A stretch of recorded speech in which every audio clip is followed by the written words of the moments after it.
네, 안녕하십니까. 네, 한국기계연구원 로봇응용연구실의 신민이라고 합니다. 제가 오늘 발표드릴 내용은 이제 부족부족 기반의 이제 경량 로봇 일수 개발 내용인데요. 사실 요즘 로봇 일수 발표라는 게 좀 유행하는 휴머노이드 핸드랑은 조금 방향성이 다르긴 합니다. 하지만 사실 여기 쓰이는 메커니즘 같은 것들이 뭐 굳이 핸드에만 국한된다고 생각하지는 않기 때문에 뭐 그런 관점으로도 한번 봐주시면 좋겠습니다. 잠깐, 잠시만요.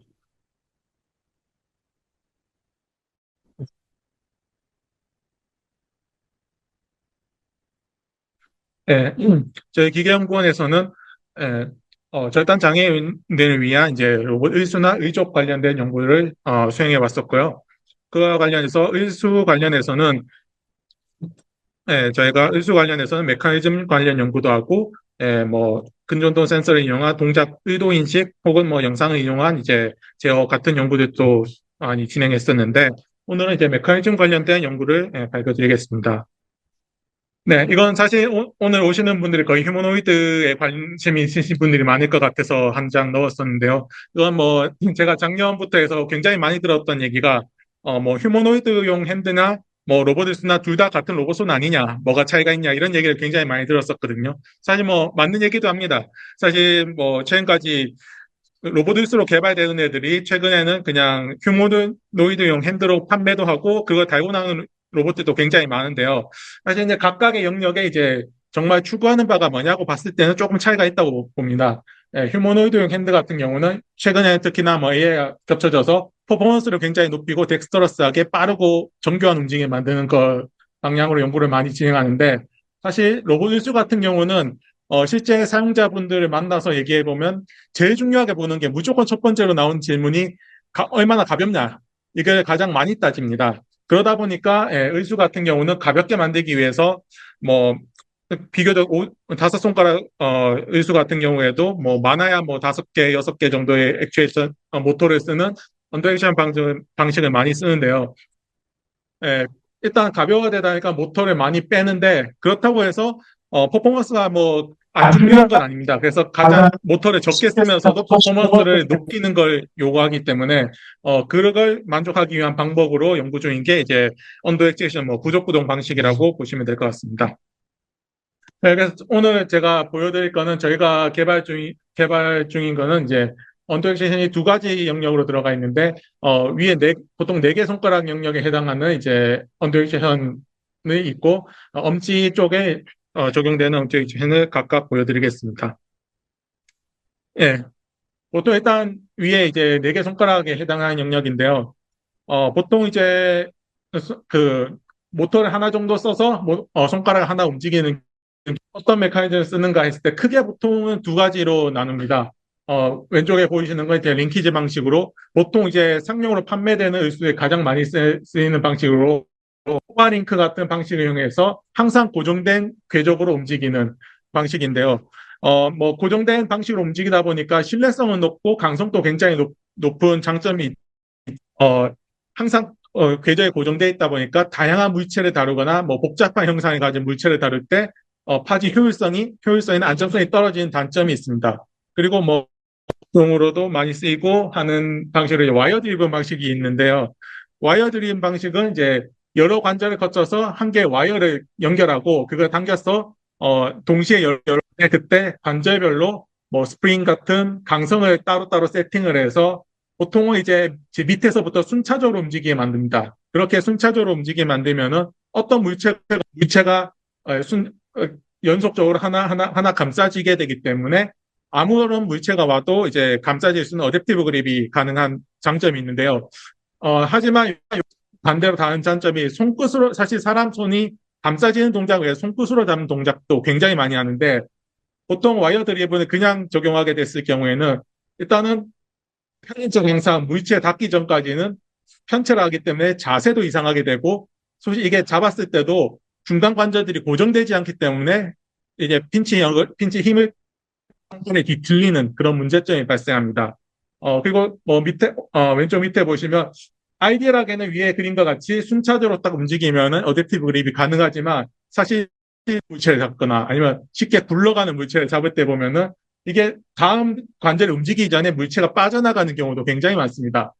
그래서 실제 사람, 이제 C 같은 경우 이제 보 움직이는 걸 보면은 사람은 무의식적으로 물체를 잡을 때도 두 개 관절 어느 정도 연동되어, 예, 포바링크가 좀 비슷하게 연동되어 움직입니다. 이게 뭐 프리쉐이핑이라고 부르기도 하고, 뭐 케이징 모션이라고 부르기도 하고, 이런 방식은 뭐 사람이 그냥 텐던의 물체 특성이기도 하겠지만 무의식적으로 하는 이 행동이 그냥 물체를 잡을 때 파지 성공률이 굉장히 높습니다. 이런 특성들을 좀 어떻게 조합해 볼 수 있지 않을까라는 방식으로 진행했고요. 그걸 구현하기 위한 방식으로, 예, 사실 앞에 보여진 포바 방식과 와이어 드리브 방식을 좀 섞는 메커니즘을 개발했었습니다. 예, 뭐, 일단 포바 방식 같은 경우는 제 아래쪽에 프록시멀 발란스 같은 경우를 이제 포바 링크를 구성하게 만들고, 예, 와이어 드리브 방식은 모터와 이어지는 하나의 드라이브 링크가 있고, 그 드라이브 링크에서 예, 포바링크에 있는 한 점을 거쳐서 예, 그 위에 관절 PIP 관절까지 이어지는 와이어를 연결하는 마우스 예, 구조를 가지는데요. 뭐 일단은 요거는 제가 이제 정말 이 개념을 처음 생각했을 때 한번 그려봤던 가장 이니셜 컨셉인데 사실 뭐 자세히 보시면 와이어 라우팅하는 방식이 좀 왼쪽 오른쪽이 근데 컨셉적으로 이렇게 됐을 때 예, 그 포바링크가 평소에 이제 공중에서 움직일 때는 그처럼 움직이게 되고, 예, 포바링크 안에 이제 프록시멀 팔란지가 어떤 물체에 닿게 되면은 드라이브 링크와 와이어만 움직이게 되면서 그립도 가능하고, 예, 이 방식은 아직 저 컨셉 디자인은 조금 불안정하지만 핀치도 가능한 이런 걸 보이는데요. 간략하게 한번 설명드리면 실제로는 이게 굉장히 컨티뉴어스 움직이게 되지만 좀 이해를 쉽게 하기 위해서 굉장히 짧은 시간 쪼개서 움직인다고 처음에 여기서 파란색의 드라이브 링크가 모터와 이어진 드라이브 링크가 움직이게 된다고 봤을 때 노란색 영역에 이제 됩니다. 근데 일단은 프록시멀 발란지가 아직 움직이지 않았다고 봤을 때 요 중간 파란색은 길이 변화가 없고 그러면 빨간색과 교환이 일어나게 되는데요. 이때 이제 빨간색이 줄어들고 노란색이 늘어나면 이제 요 관절에 이제 스프링이 하나 들어있는데 스프링의 강성이 압축이 되면서 힘이 발생하게 됩니다. 그러면 이제 요 내부 와이어의 장력이 높아지게 되고 여기서 이 장력이 호바 링크를 거치는 이 라우팅 포인트에서 양쪽으로 힘이 작용하기 때문에 그 프럭셔널 팔란지가 굽혀지게 됩니다. 굽혀지게 되면은 이 드라이브 링크와 요 포바 링크가 맞닿을 때까지 노란색 요 와이어가 없어지는 정도까지 굽혀지게 되고 굽혀지는 포바 링크의 특성으로 해서 B와 E의 요 파란색 길이가 처음보다 조금 증가하게 되고 이게 증가하는 만큼 빨간색이 됩니다. 이런 관계를 통해서 어느 정도 두 개 관절이 연동되어 움직이는 움직임을 이렇게 보이게 되는데 이런 방식을 이렇게 해서 평소에는 이제 포바처럼 움직이게 되고 만일 이때 B에서 C로 올 때는 이제 요 프로시널 팔란지가 따라와야지만 이렇게 움직이는데 만일 이게 어떤 물체에 닿아서 못 움직인다고 생각했을 때는 그냥 드라이브 링크와 요 노란색과 빨간색의 교환만 일어난다고 보시면 됩니다. 그렇게 되면은 개별적으로 두 번째 관절만 따로 움직이게 돼서 어댑티브 그립이 형성되는 것을 알 수 있습니다. 그리고 여기서 사실 아까 여기 첫 번째 같은 요 영상 같은 경우는 사실 손끝으로만 닿는 때에 조금 이제 불안정한 모습을 보이는데 요건 최적화가 좀 되지 않았던 특성이 있고 요걸 좀 아날리틱하게 해석해서 핀치를 잘 잡을 때 어떤 컨디션을 만족해야 되는가를 좀 해석을 했는데 요거는 좀 장황해지다 보니까 여기서 얘기 드리진 않을 거고 요거는 이제 여기 로봇공학회 그냥 한글 논문으로 낸 게 있으니까 관심 있으시면 한번 찾아보시면 좋을 것 같습니다. 이런 컨디션을 좀 만족하게 되면은 개별적으로 이제 중간에 프록시멀 팔란지가 물체에 닿지 않고 손끝만 닿게 되었을 때도 안정적으로 핀치에서 이제 힘 균형이 발생할 수 있다. 이런 것들을 보였습니다. 결과적으로는 아이고 제가 이게 원래 제 컴퓨터가 아닌 거에 하다 보니까 소리가 다시 나고 있는데 네.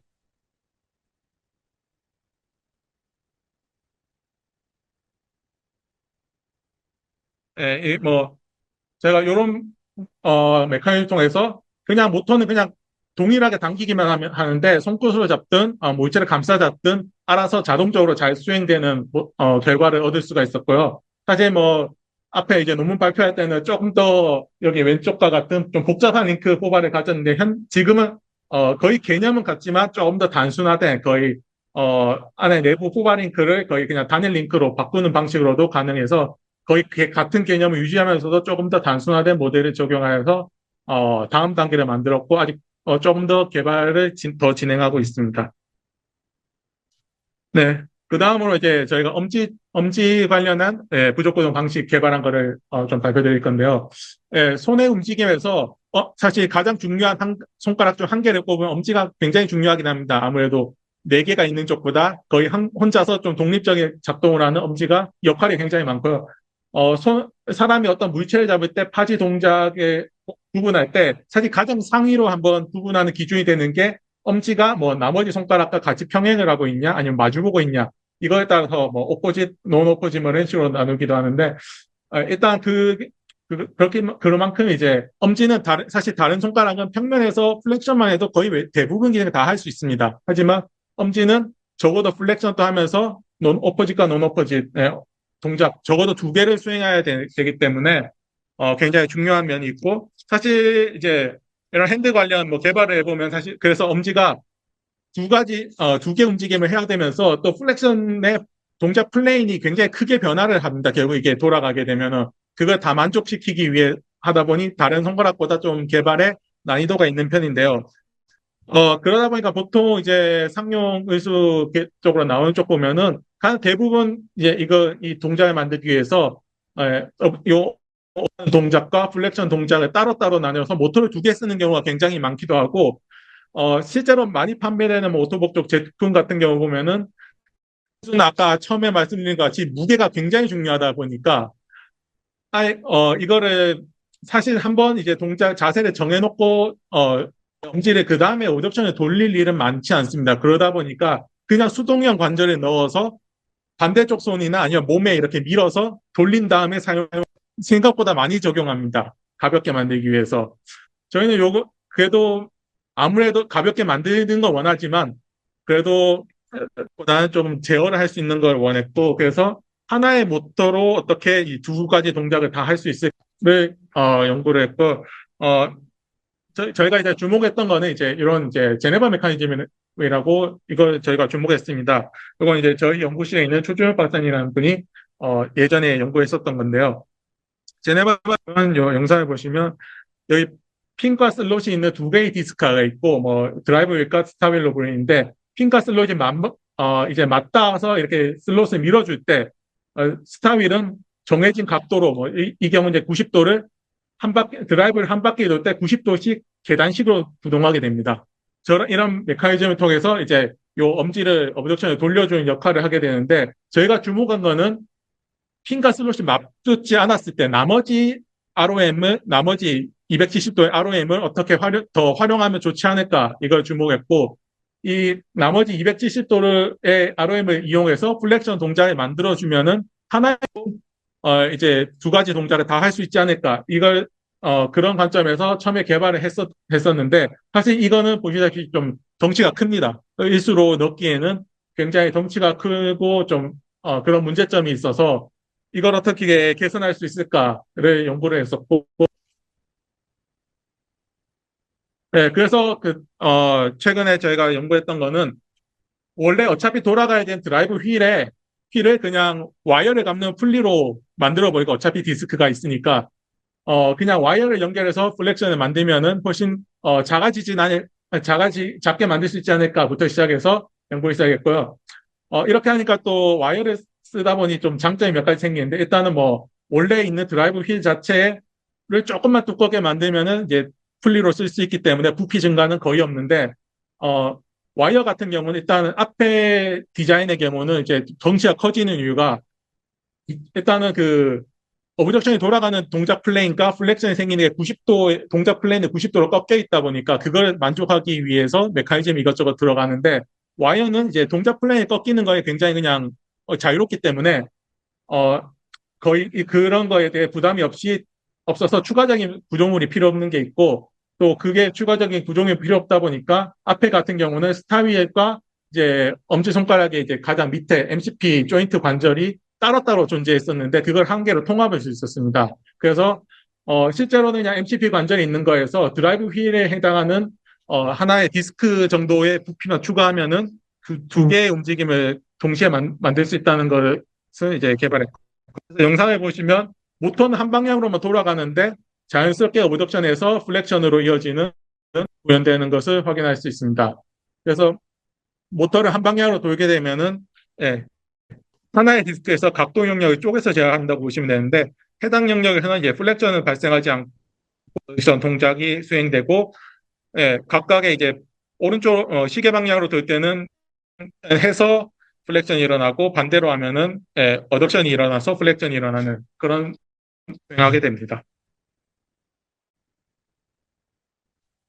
네, 그리고 뭐 이것도 간단하게 보면 사실 어 앞에 이제 나머지 네 개 손가락 쪽 메커니즘과 동일하게 이쪽도 이제 와이어 드립을 사용하다 보니까 거의 앞에 있는 네 개 손가락 거의 동일한 메커니즘이 엄지에도 적용되어 있어서 약간 어댑티브 그립이 가능하게 됩니다. 대신 엄지 같은 경우는 보통 일반적으로 네 개 손가락 같은 경우 두 번째 관절이 좀 정밀한 동작을 많이 하는데 엄지는 관절 개수가 하나가 적다 보니 손끝 관절이 보통 정밀한 동작을 많이 하는데 그러다 보니까 조금 변형되어 들어가 있지만 네, 동일한 메커니즘이 적용되어서 손끝 관절이 항상 어댑티브한 그립을 하면서도 핀치도 가능한 이런 메커니즘이 적용되어 있습니다.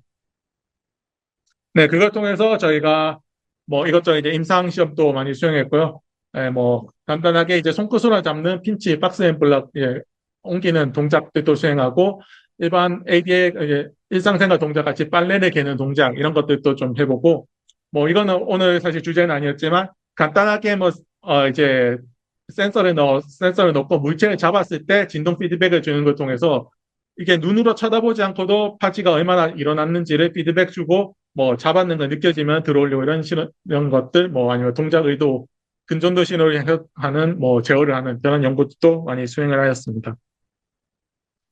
네, 뭐 전체적인 내용이란데 현재 퓨처워크로 사실 저희도 지금 발표된 이제 지금까지 발표되는 거 이제 일수로 개발했던 내용들이고 사실 최근에는 저희도 이걸 기반으로 휴머노이드형 핸들을 개발한 연구를 수행하고 있습니다. 좀 더 자유도를 확장하고 이런 방향으로 연구를 하고 있고 사실 저희가 이거를 왜 하는가 저희 뭐 내부적으로 생각하고 있던 거는 현재 뭐 휴머노이드 로봇을 만들 때 각 신체 부위별로 이렇게 쪼개봤을 때 가장 비싼 부위가 뭐냐 했을 때 손이 1등으로 꼽힙니다. 사실 이 자료도 좀 옛날 자료고요. 거의 뭐 테슬라 옵티머스 뭐 처음 나왔을 때 무렵이고 그때는 옵티머스도 뭐 6자유도 했는데 이런 거 쓸 때인데도 손이 가격이 가장 높게 나옵니다. 근데 지금 뭐 22자유도 이런 식으로 하는 거는 아마도 저것보다 가격 비율이 더 높을 거라고 보고 있는데 그렇게 됐을 때 저희가 보고 있는 거는 만약 이게 휴머노이드가 좀 더 개발되고 정말 상용화까지 왔을 때 그렇게 고자유도의 핸드가 계속 적용될까 했을 때 좀 의문이 들고 있습니다.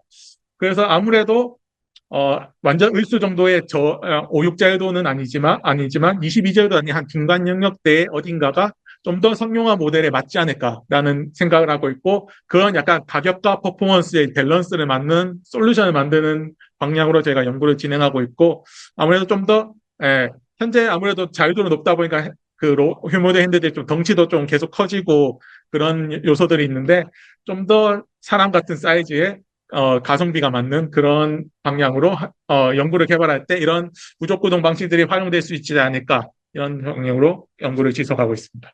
네, 여기까지 발표드리겠습니다. 네, 감사합니다.